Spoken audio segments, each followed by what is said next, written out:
Thomaston, for a long time, we were a middle income, working income, healthy community.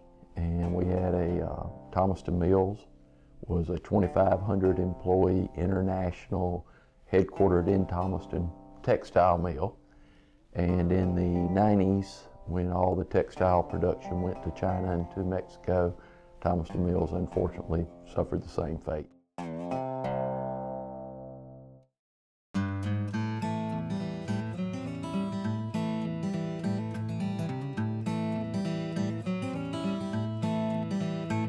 Basically, we take biomass, which again is wood chips or agricultural residues, like this happens to be cane straw from Brazil, which is the residue left after harvesting from sugarcane, and break it down to its strongest components, submicroscopic particles, which has extremely high strength. It's what allows trees to stand for 5,000 years, and sell that throughout the world for strengthening and lightweighting materials. You know, we're there to take a waste product and convert it into a value-added chemical. And by doing so, we're reducing landfill waste and taking this and turning it into this. We're a blue-collar town, and we're hurting for jobs. So the investment not only helps in terms of providing activity and energy and space, it provides jobs, and at the end of the day, I think that's what our communities really starve for. I love coming to work here because people aren't sectioned off here. Everybody works as a unit, which you don't usually get in, larger commercial companies.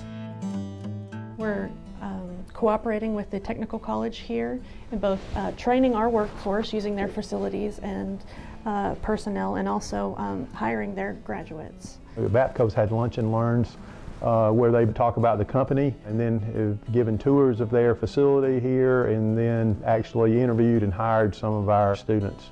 We're replacing the jobs that were lost when the pulp and paper mill shut down, and we are not filling the landfill with these types of containers that, 2,000 years, this container will still be here.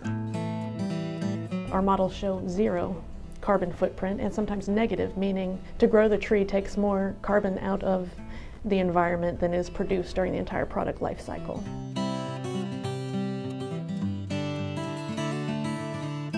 It's estimated approximately 8% of all plastics are recycled.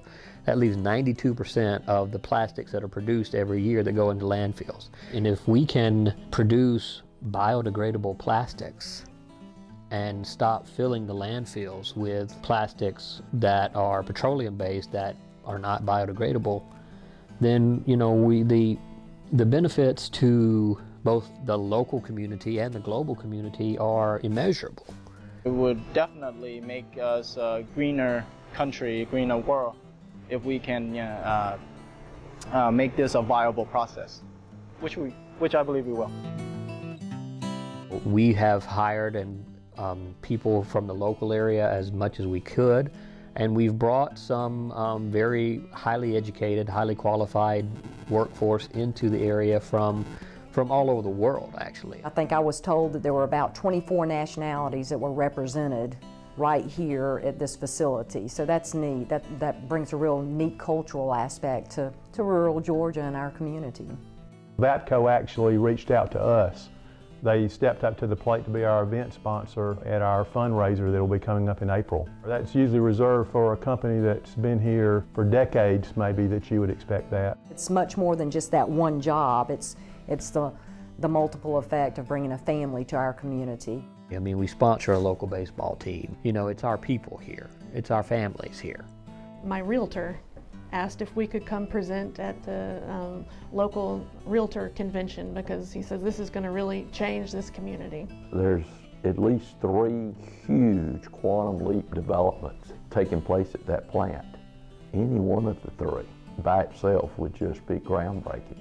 You put all 3 of them together, and it is really exciting, the potential that is there. The success, is the building that we're sitting in.